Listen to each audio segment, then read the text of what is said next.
Shavua Tov. Shabbat Tov. Um, Let me just get set up here and we'll get started. We got a long night ahead of us for some of us. I didn't mean to put you in the in this Oh, situation. If you want to do it at another time, do it that's another a good time. idea. And I'm sure it's going to be much faster because A, it'll run right into it, but also it's a short daf. So Okay. let okay, so we're going to get started. And as I mentioned in the WhatsApp, after the first daf, which is today's daf of Pei Vav, we're going to take a quick break, I think, because you have to set the Zoom separately and then just do Pei Zion, which is tomorrow's daf, because I'm going to be traveling. So let us start today. And I think he did not get all the way to the end. So let me just look for the place. The place is 13 lines from the bottom. So let's count 13 lines. Rabbi Chia. 1, 2, 3, 4, 5, 6, 7, 8, 9, 10, 11, 12. Okay. I have the place? Yeah, 13 lines from the bottom. It's an interesting story. Daf Pei Hey Amud Bet. We're a little behind today's daf, but it's gonna roll right into it. 13 lines from the bottom. So there was a story yesterday, I guess, of a Rabbi Chia. So Rabbi Chia had a situation where Rabbi Chia nafale yaniva bekitne. A yaniva, which Rashi says some kind of sorry, bird, a worm, talat, which we translate as moths Long. usually, but something that basically eats linen, fell onto his kitneh, which is a linen garment or flax garment, which was maybe a very valuable thing, and he got infested with moths that were going to eat it up. So it's very hard to get them out. So after they come to Rebbe, Rabbi Chia came to Rebbe to ask him. And Rebbe was not only his teacher, he also, I guess, was his advisor on how to clean his clothing. But he asked him how to get these moths out of it. Amalei said, well, the way to do it is shkol ofa. You have to take a bird, v'shachet al babita demaya, and you shecht it over a container of water, a jar, like a tub of water. Demorach damma v'shaviklei, because the blood from the bird is very unfavorable to these moths. So the only way to get rid of them is to kill a bird, use the blood basically to eradicate them. Now, of course, our problem, because since we're learning Parakisoi Hadam, is if you shech the bird, you have to cover the blood. So how can you let this blood sit out there to turn away the moths if you have to cover it? Ask the Gemara, how could Rebbe have told that to Rebbe Chia? Vatanya, the Braita specifically says, Hashochet b'tzarich l'dam, even if you shecht and you need the blood, the blood is for some purpose, chayav l'chasot, you have to cover. So what does the Braita say? Ketzad yaseh, what should you do? So what you should do, says the Braita, is you can, instead of shechting the animal, you can kill the animal. O no charo, you can stab it. O akro, or you can tear out the simanim, so that it's akira. Remember, it's not a kosher shechita. So if you shech the animal, it's impossible to use the blood. Says Keter Rav Dimi, Rav Dimi came and he told us that when everyone was talking about the story, he said, "Oh no, of course that's what happened." Say trof amarle. What Rebbe said to Rebbe Chia was, "Go and make the animal a treifa, right? Because if you make the animal a treifa and then you shecht it, you don't have to cover the blood, according to one opinion, right?" He had to Ravin Amar. When Ravin came, he said, "No, no, no, it's saying nechor amarle." What he said to him was, "Don't make the bird a treifa and then shecht it. Kill it by stabbing it." Right? Or do nechira. So basically it's not a shechita, and therefore you won't have to cover it. So basically, Rebbe did not say to him, go and shecht it, because that would have been a problem. Now says the Gemara, now we are how many lines from the bottom? We are 6 lines from the bottom. Why would you have two versions, right? Why would one Amora say, go and make it a treifa? The Rebbe would say that, and one would say, go and kill it. So the Manda Amar would say trof. If you're going to the Manda Amar that says that Rebbe said, go and make it a treifa before you shecht it so that you can use the blood without covering it. My time Alam would say nachar. Why don't you say just stab it? The Chitema, maybe the reason is because Kasavar, you might have thought that Rabbi Yehuda HaNasi is of the opinion that Ein Shchita La'of Min HaTorah. Remember, we had this before. We talked about this a little bit. There is an opinion that you don't actually need to do Shchita on a bird. It's only on animals you need to do Shchita. So that if you stab a bird or shoot it through the heart, it's also kosher to eat. In which case, you'd have to cover the blood, right? That Nichirato Zuhi Shchitato. And so nechira, killing it is the same way to shecht it. But that's not true. So although it's a nice idea, Tanya, we have a beferish Braita where Rebbe said, Kashir tziviticha, it says the word Kashir tziviticha when it's talking about shchita, that's telling you that Melamish Nitztaveh Moshe al Veshev al Kana, Moshe was commanded, even though the Torah never tells you how to do shchita, right? That Moshe was told that you're supposed to shech the veshet and the kana. Remember our two simanim from the beginning of the Masechta. The al rov echad ba'of, and the fact that you have to do one of them by a bird, val rov shnayim bebehema, right? You have to do two by an animal. So clearly, Rabbi Yehuda Nasi is of the opinion that birds need shchita. And so back to our question, and now we're up to the first words on Daf Pei Vav Amud Aleph, right? So back to the question, which is why would, if Rabbi Yehuda Nasi is telling Rabbi Chia, kill this bird in a way that is not chayv kisoy hadam, why did he say go and make it a treifa? Why don't you just say do the shchita in a way that's not shchita, meaning do nechira? Says the Gemara, no, lomi boy kamar. The Rebbe was basically saying, not, it's true, both are kosher. But lomi boy say nachor. Not only if you go and you kill the bird in a way that's not a shchita, delav shchita hiklal, that's not shchita at all, that you don't have to cover the blood. Avot say trof, you might have thought, if you, Rebbe had only said that to Rebbe Chia, that if you made the bird a treifa and then did a shchita, right? Ema, you might have thought shchita she'en ruyah shmei shchita. That even though the bird is not ra'oi, it's a proper shchita because you shecht it properly, and libai kisui. And you'd have to cover the blood, and then you can't use the blood to get the moths out of your beautiful wool sweater. So Kamashmalan Rabbi Chia bar Abba. Therefore, Rabbi Yehuda Hanasi was telling us the chiddush of Rabbi Chia bar Abba that shchita of a treifa is also not considered to be shchita for the purposes of kisui hadam.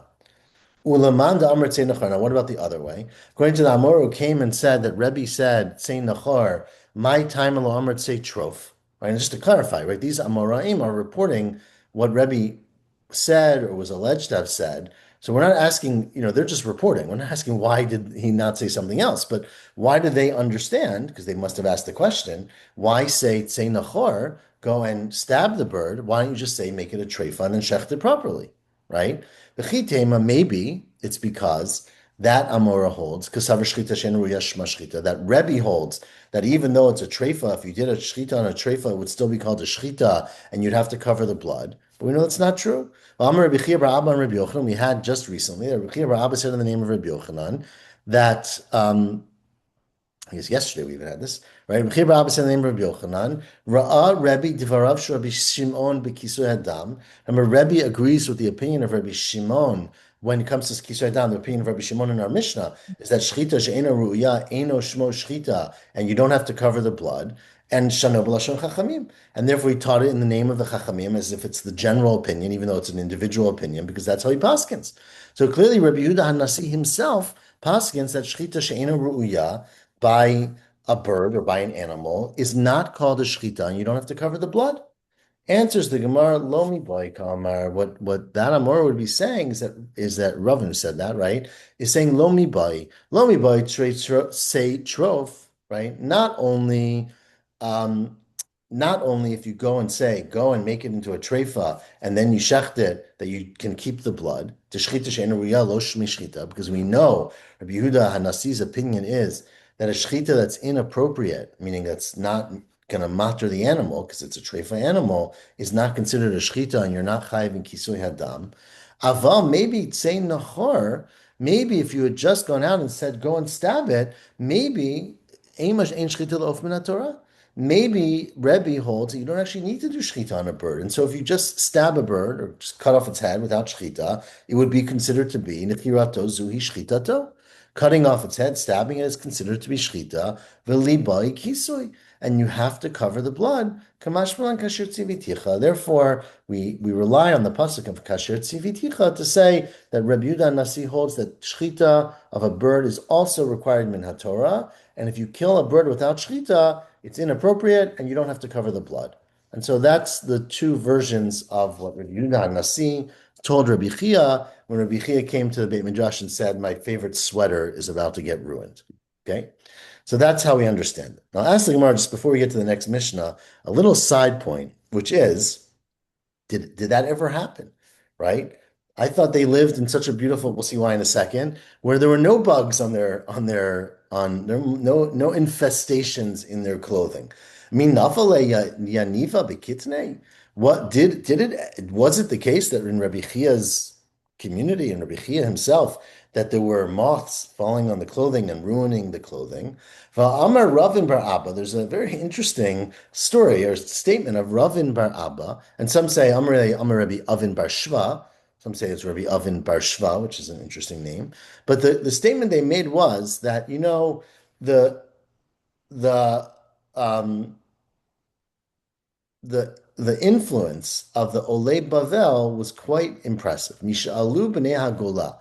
When the Bnei HaGola, meaning the people in the Galut in Bavel, came back to Eretz Yisrael, people like Rabbi Chia, and not Rabbi Chia, but his generation, Pasku Hazikim, because of the righteousness and the tzedek of those people, all kinds of bad things happen. Zikin, which my Gemara translator, my English translates as meteors, right?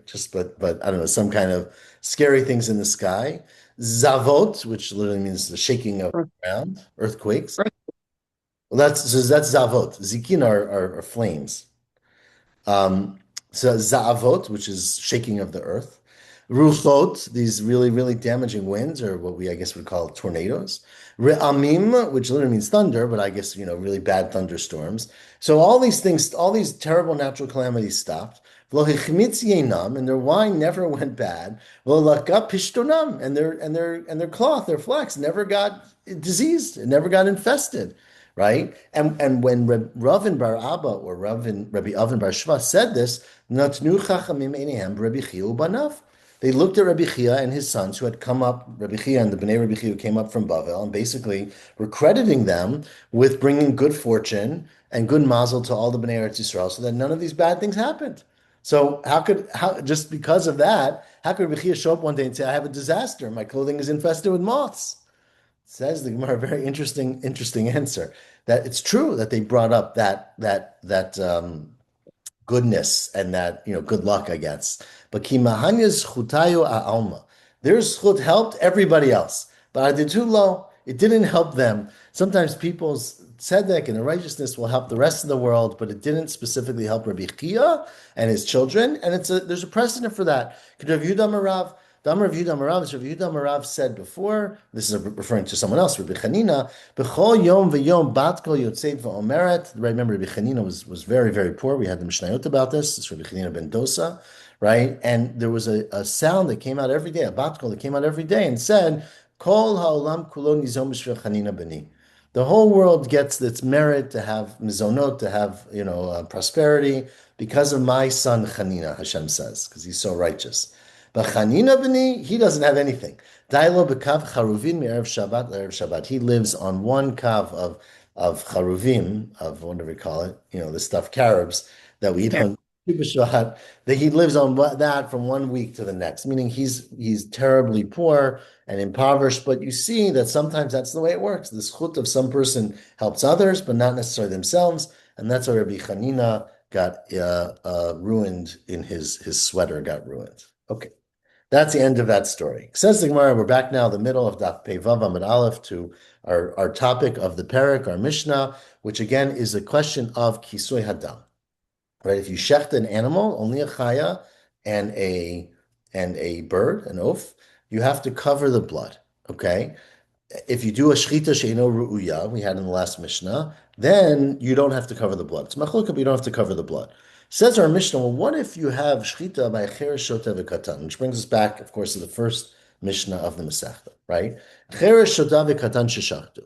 You have someone who's not considered to be responsible and independently reliable, a deaf person because they didn't have skills, intelligence skills, a shota, or a minor.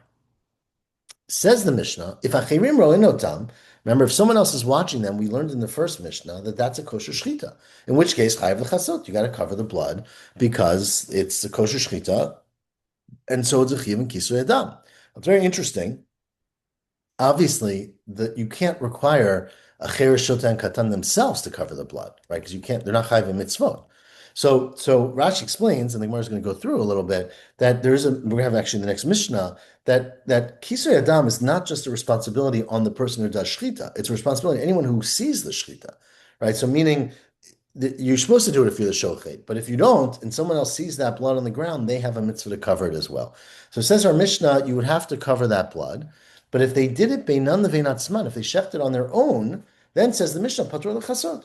You don't have to cover because you can assume that it was a bad shechita. So basically, they didn't do it right, right? You walked in and the kid had just said, "Oh, I just killed the bird for lunch," right?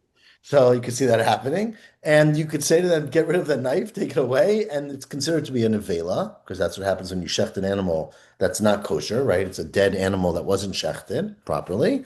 And then you don't have to cover the blood, because although it's a dead bird, it's not a kosher bird, and therefore it's patur min chasot.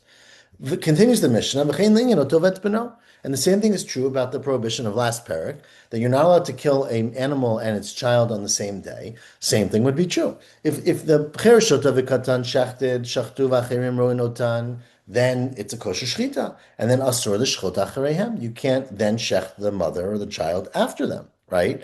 But if they do it beinan leveinatzman, and you walk in and this kid just shechted the child of the lamb, of not the lamb, the chaya, let's say, well, I guess for this it doesn't matter, right? Of the lamb. Then Rabbi Meir Matir, the Shchot Acharayim, you could shecht after them because they didn't do a shechita. They did just the killing of the animal. It's not, and therefore there's no chiyuv of otovet beno on the parent or the child, whoever shechted second. The Chachamim say, no, no, no. At least you have to assume that maybe they did a kosher shechita, and therefore they aser to shech the mother if they kid shechted the child.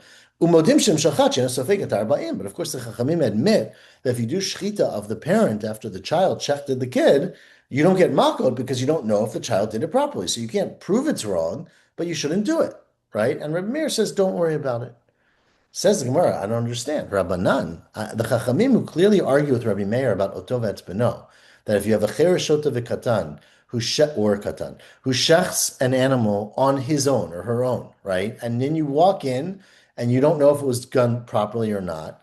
So say the Chachamim, you have to assume maybe it was done properly and you can't shech the mother, right?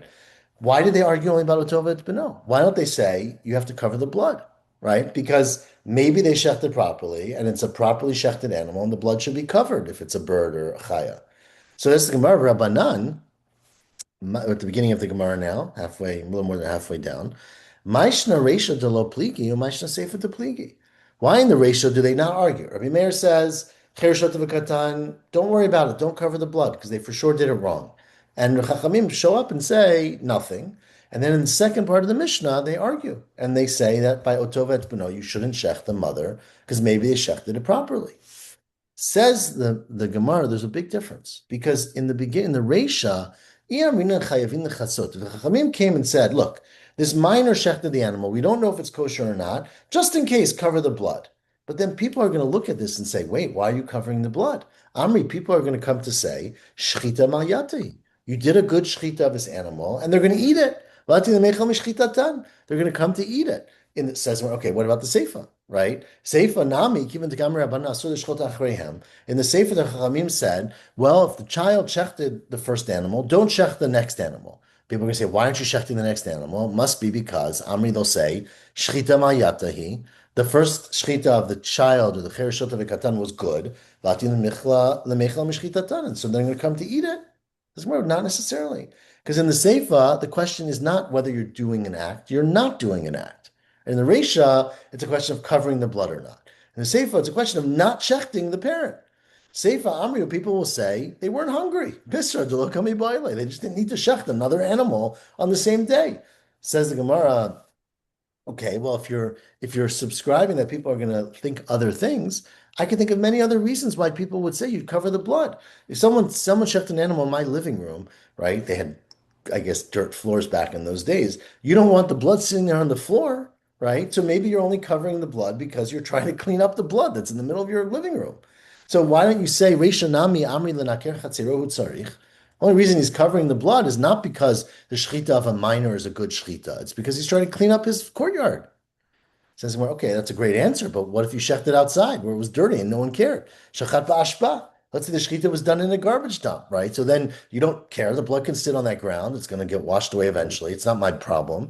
So then, Mike Lemaimer, if you say that you have to cover the blood, right, then it's going to be a problem of, I'm sorry, then it's going to be a problem because people are going to see you covering the blood, and therefore they're going to come to think that it's a kosher shechita.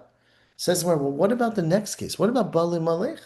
What if a person comes to ask the Chachamim and says, am I supposed to cover the blood or not cover the blood? Right? So, Michael Maimer, what should you say? Right? Meaning, in that case, basically, if someone's going to come and ask, and you say that you should cover it, but it's a mistake. It's just because. Why shouldn't you cover it in that case too? Right? And they'll come to conclude that basically, if you go and ask the Rav, should I cover the blood? And he says yes, that's going to be a kosher shechita, and therefore they didn't want you to do it because we're afraid that if you come to ask, and that's the halacha and the Mishnah Brura, people will come to think it's a kosher shechita. Says but according to that same rationale, Seifa Nami Balam Lech Ma'ikal Meimar. Right? The Sefer, you have the same concern, which is, remember, you said that you're not allowed to you shouldn't shech the mother on the same day because you are suffik, which is what the Chachamim said, right? Don't shech the second animal. And we said it's not such a big deal because people will just assume you didn't want to eat the food. But what if someone comes and asks the question to the court and says, I'm hungry. I want to shech the mother. Am I allowed to or not? So now, according to the Chachamim, they're going to say to you, you're not allowed to shech the mother. So why won't every observer look at that and say, if I'm not allowed to shech the mother, it must be that shechita of the katan was a proper shechita, and they're going to make a mistake and come to eat it. So again, it doesn't make any sense, according to Gemara at this point, why there would be a distinction between the Reisha and the Sefer of the Mishnah. Ella says, Gemara, you're right. There is, in fact, no difference between the Reisha and Sefer of the Mishnah. Rabbanan milta agav orche kamashmalan. The truth is the Chachamim argue in the Reisha and they argue in the Sefer, right? But we only said it at the end of the Mishnah, right? I read the wrong words. Not agav orcha. Rabbanan akula milta pligi. The Rabbanan are arguing at the entire Mishnah, meaning about the Reisha and the Sefer, right? Vinatri le Rabbi Meir ademasak le milte v'hadr pligi alayu. They waited for Rabbi Meir to finish his opinions, which is about the shechita of a katan doesn't matter for kisui hadam and it doesn't matter for otovet beno. And then they argued about the second one, but they actually argue on the first one too. And they would say that you always treat the shechita of a katan as a suffix. And misafek, you can't eat it, of course, but you have to cover the blood because it might have been a kosher shechita, and you can't do otovet beno because it might have been a kosher shechita. Okay, so that is the simpler explanation of the Mishnah. Now, says the Gemara, we are maybe 12 lines from the bottom, first word on a line. Bishlam al Rabbanan l'chumra, right? The Mishnah makes a lot of sense. The Rabbanan are just saying what the Mishnah often does is you don't know. Again, the situation here is that a child shechted an animal without consulting with you, without being observed, and you don't know if they did the shechita. It could be cheresh shota or katan. The animal's dead, right? The knife is on the ground. You don't know if they did it properly or didn't do it properly. So I get the Rabbanan. They say you have to be machmir. You have to assume that they did, but you can't count on it, right?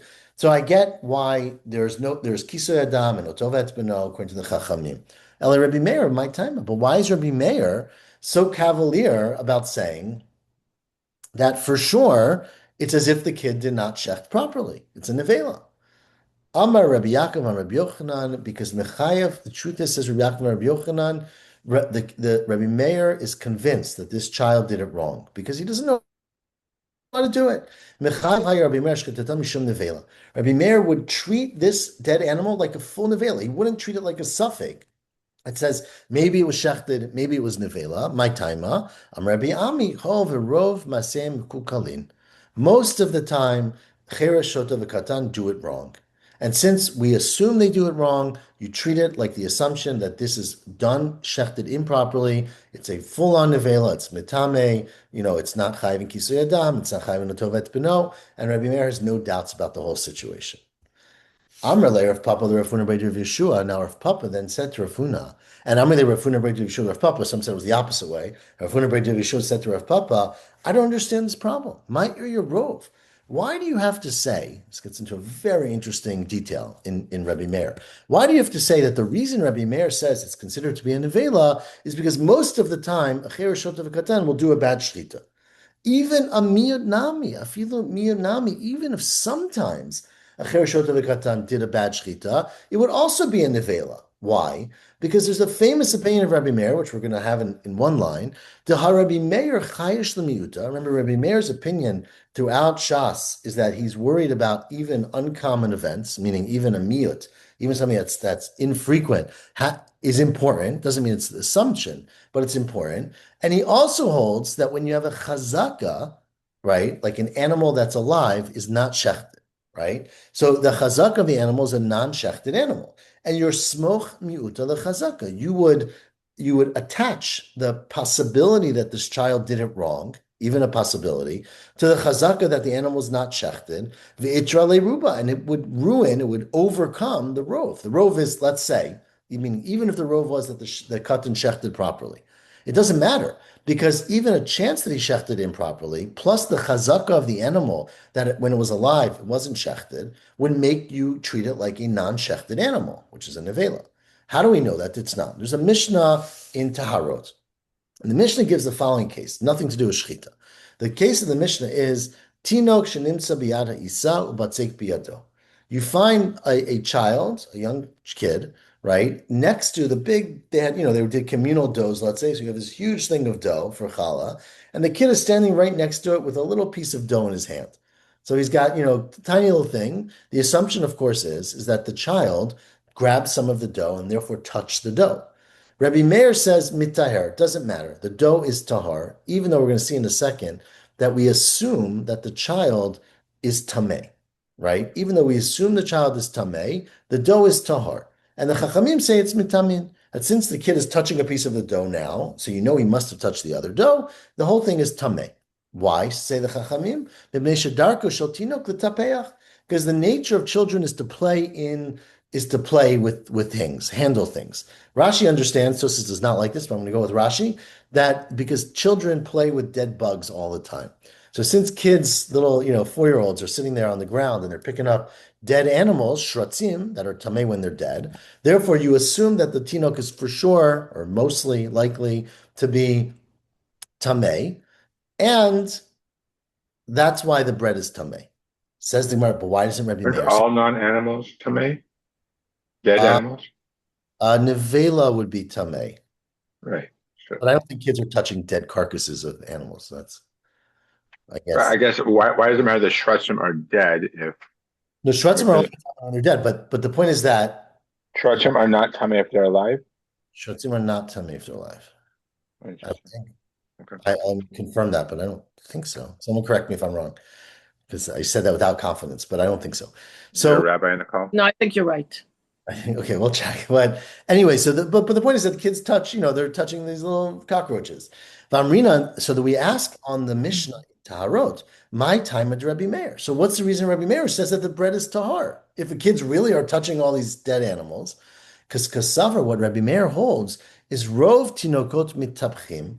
That yeah, sure, most kids assume every 5-year-old you see has touched a dead bug.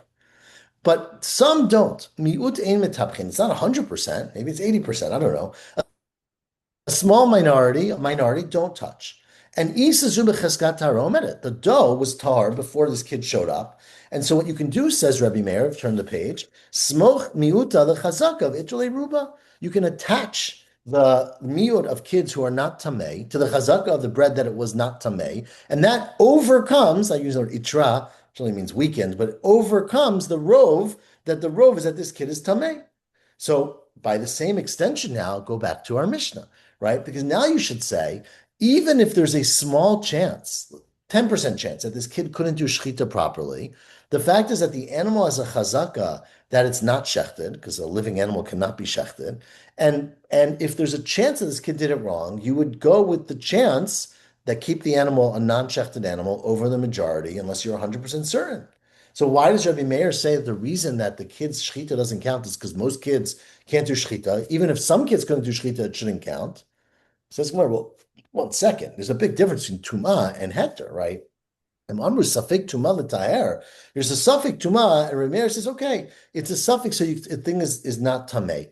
But Yomer Safek Isur laheter. There's no Rabbi Meir wouldn't go that far. So by Tuma you might apply this because Tuma in general we apply Sfekot and Tuma for Tuma and Tara. But by Isur laheter we don't apply the same level of Safek, and therefore Rabbi Meir would not say that you can avoid covering the blood and no tovet beno just because there's a small chance that the kid didn't do shechita properly.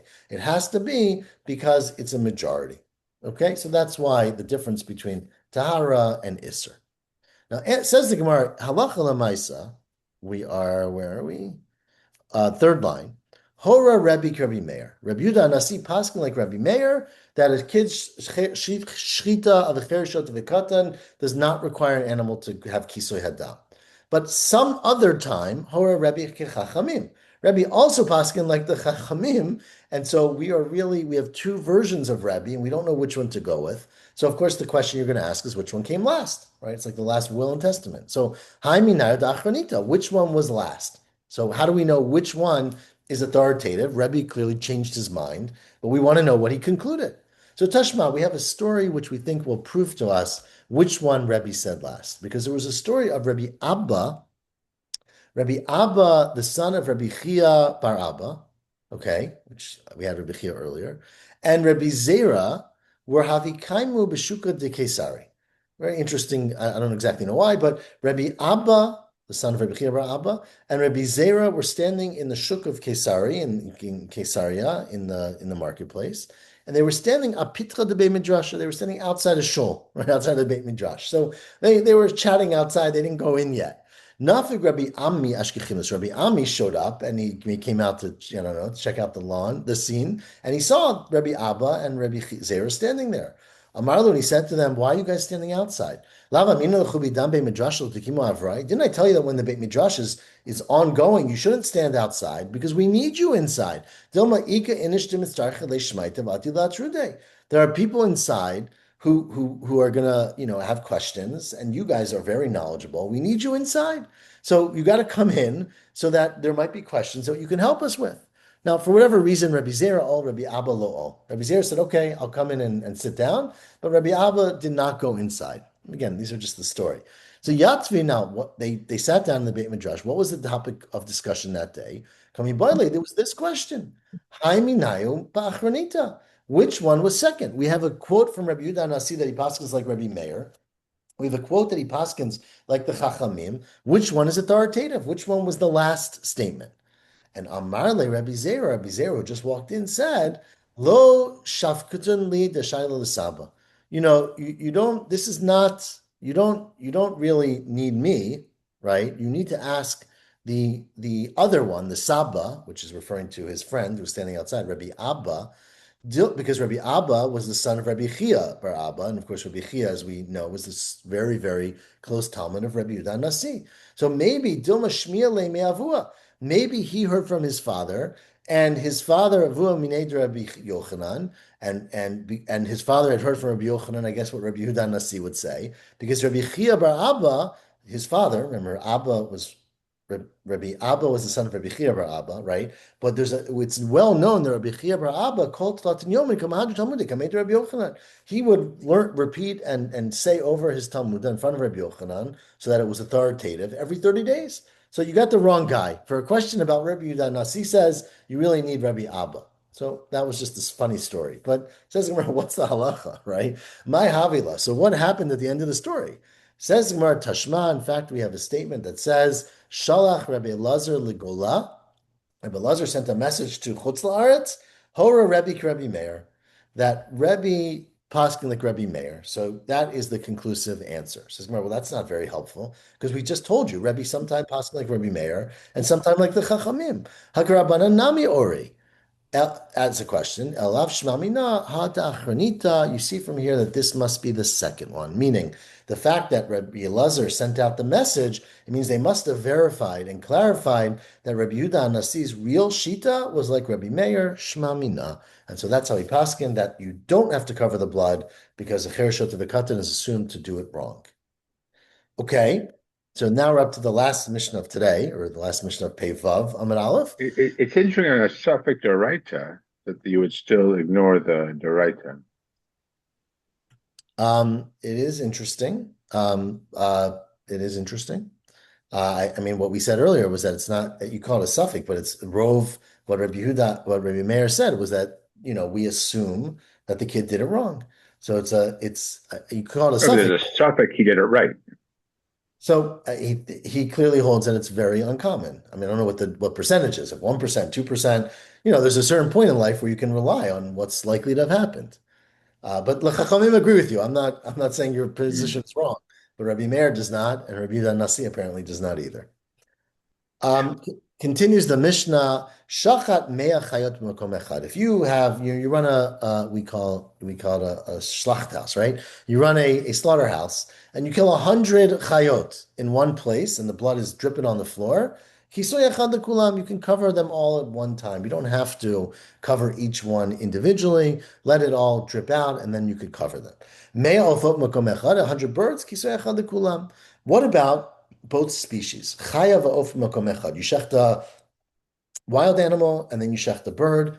Says the Mishnah, kisoy echad lekulam, you can cover the blood one time. But Rabbi Yehuda says, I disagree. Shachat chaya yichasenu, you cover the chaya. Achar kach yishchot et ha'of, and then you should shecht the oaf because they are separate mitzvot and you should do them separately. What's the basis for this? Says the Gemara, Tan Rabbanan. The pasuk says, remember the pasuk. This is the pasuk talking about Kisui Adam. I'm going to read the pasuk because it's relevant now and will be relevant for tomorrow's daf, which we're going to learn imminently. It says, Ish mi bnei Yisrael u'min hager betocham asher yotzud tzed chaya o of asher ye'achel v'shafach et damo. Ends the pasuk v'chisahu be'afar. Right, so if you do that, you shecht, you trap, sorry, a chaya or a bird, and then you slaughter its blood. You pour out its blood by shchita. You should cover the blood with dirt, right? And the next pasuk says, "Ki nefesh kol basar damo b'nafshohu," because the blood, the soul of an animal or whatever how you translate it, nefesh kol basar is in the blood. So it says the Gemara, let's darshan the pasuk. Tanrabanan. The pasuk says chaya, doesn't give any qualification. Kol mashma chaya, right? Kol mashma is how I would read it. It implies everything. Chaya bein ruba memuetet. Any number of animals, 1, 10, 100. You just have to do kisui one time. Of, kol mashma of. It's mashma, kol mashma, of bein ruba memuat, whether it's one or many. Mikan Amru, that's the basis for our Mishnah, which said, Shachat mea chayot makom echad kisui echad lekulam, mea ofot makom echad kisui echad lekulam, and together it's the same thing. Chayav of makom echad, even if it's many and many, kisui echad lekulam. Again, in all these cases, you just have to do it one time. What Rabbi Yehuda says, no, I disagree. Shachat chaya yichasenu. If you shecht a chaya, no matter how many, you should cover them. And then you should shech the bird. There's an O. So it implies that there's basically two categories. There's the chayot and the ofot, and each one should have its own separate act of kisun. Amrulo, so the Chachamim said back to him, now we're adding to the Mishnah, Harehu Omer, but the next pasuk says, Ki nefesh kol basar damo benafshohu. The life force of all meat, of all human, all basar is in its blood. Just remember, what's that answer? What does that have to do with anything? Micah Mahadrile. What are they saying back to him?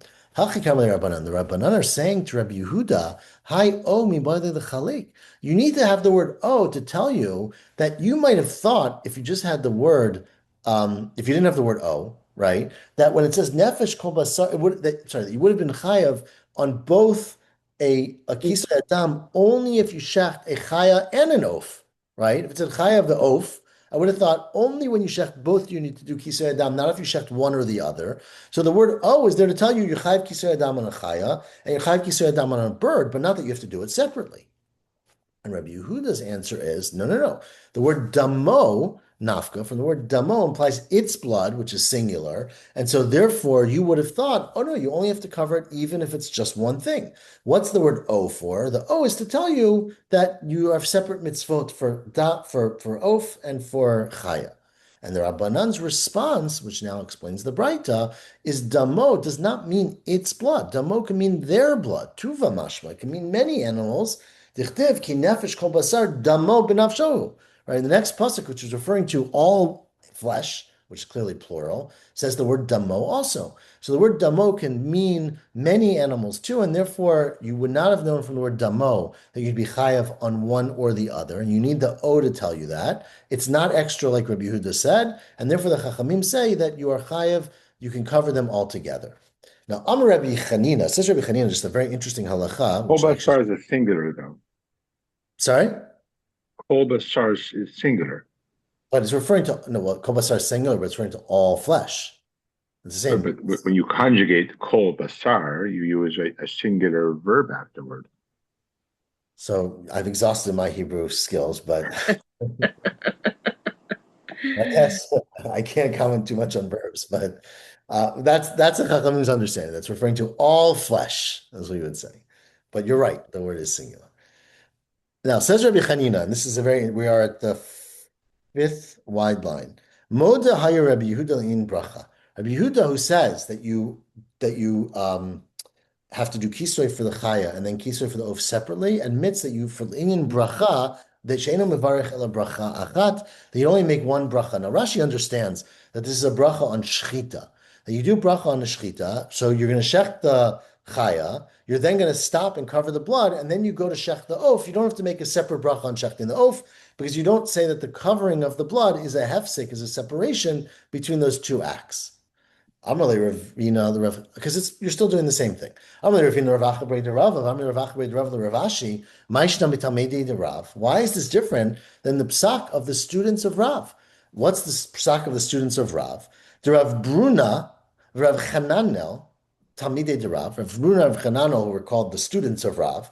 Haviyatvi b'sudata. They were once sitting at a meal. Ka'ayle Rav Yeva Saba, and they Rav Yeva Saba showed up and said to them, Call Alai Rav Yeva Saba, and he said, Havli Varech, let's bench. And then, before they got a chance to bench, Hadur Amarle said, let's have another drink before we bench. Havlishti, let's have another drink. Amarle Rav Yeva Saba. So Rav Yeva Saba said, well, 1 second, you can't have another drink because once you say you're going to bench, that's a hefsek. And therefore you have to bench and then make a new bracha for drinking. Hachi Amar Rav. Rav is quoted as saying, Kivad Amar Havli Varech. If you say, let's go and make a bracha, itzerle mishti chamra. You can't drink more without making a new bracha for drinking. So why don't you say the same thing here? That hachanami kivan itfale the kisue chayvle the bracha. That once Rabbi Yehuda says that if you shech the chay, you got to cover it. So once you do that, when you then go to shech the bird, you should make a new bracha on shechting the bird, right? We're at the top of Daf Pei Zayin Amud Aleph. Answers the Gemara, well, there's a big difference. Hachi hashtan, there's a big difference between these two cases. Because hatam, there, once we say to you, let's go bench, right? You can't keep eating because you can't eat while you're benching. Hatam mishti ubruchi b'hadadadi lo efshar. You can't continue drinking while you're benching. So once you put your mind to benching, you've basically said, I am no longer drinking. So therefore you made a hefsek, you've got a bench, and you could start over. But hacha efshar d'shachar b'hada mechasi b'chada. Here, you can do them at the same time, right? In theory, if you were very skilled, you can shech the bird while you're covering the blood from the chaya, meaning you don't, there's a couple ways to understand this, but one is just to say, you don't need to have a hefsek, right? It doesn't require it, or you're not showing, Tosis doesn't like that shot so much, but because Tosis points out that we had a Gemara, if you recall, in Arvei Psachim, that if there are people sitting at the table and eating, and someone comes and says, let's go daven mincha, and some of them go daven mincha, and they leave other people at the table, they could come back after mincha and keep eating. Says Tosas, what do you mean? If you're davening mincha, you can't be eating during mincha, right? So Tosas understands that it really has to do with what your intention is, right? When you made an announcement, we're going to bench, you've basically signaled, I am stopping to eat, and therefore if you change your mind, you have to make a new bracha. But here, because you can do shchita and kisoy at the same time, by saying you have to do kisoy, you're not automatically saying you can't continue doing shchita, and therefore you didn't take your mind off it, and you don't have to make a new bracha for shchita. That's the difference. So halacha l'maaseh, that's what happens if you say that you intend to bench and then somebody like incites you to actually eat or drink something else. You still have to bench and or make a new bracha. So yes, that is the halacha Yes. l'maaseh. Again, if you really mean it, meaning if you really meant, and the question is, do you have to say it, right? Because in this case, they announced that we are benching. So if you announce we are benching, which some people sometimes do, you're basically signaling our meal's over. If you want to keep eating, you bench, and then you make a new bracha. Okay. Is Okay. that hold for everyone at the table? One person, I mean, I mean, maybe I the guess only host if you says really meant. we're benching now. Is that make everyone at the table has to make a new bracha if they want to keep eating? I mean, it should go based on your intention, right? So if you don't feel Person. beholden to that person, or I think in those societies it was much more communal. Like no one would have the chutzpah to do that. But I think probably. Okay, that's the end of daf. As I mentioned before, we're going to learn now quicker. I think daf Pei Zayin. Tomorrow's daf for those because I'm away. I'm traveling tomorrow. But I think do I have to make a new recording by stopping and starting again, or does someone know? Yes, yes. Okay, so everyone get off. I'm going to get back on. I No, expect no, to. you just stop the recording and restart it. Oh, how do you You do don't have that? to end the whole meeting. Oh, sorry. Cloud record. How do you stop that? Do you know how to do that? Are you host? I don't know. I don't think so. Yeah, Just I think click. it's always the problem. None of us are the hosts. And we Oh, don't. because none of our hosts. Okay, so we can stop the meeting and restart. Okay, everyone rejoin. Nav, I'll see you in a minute. She's like.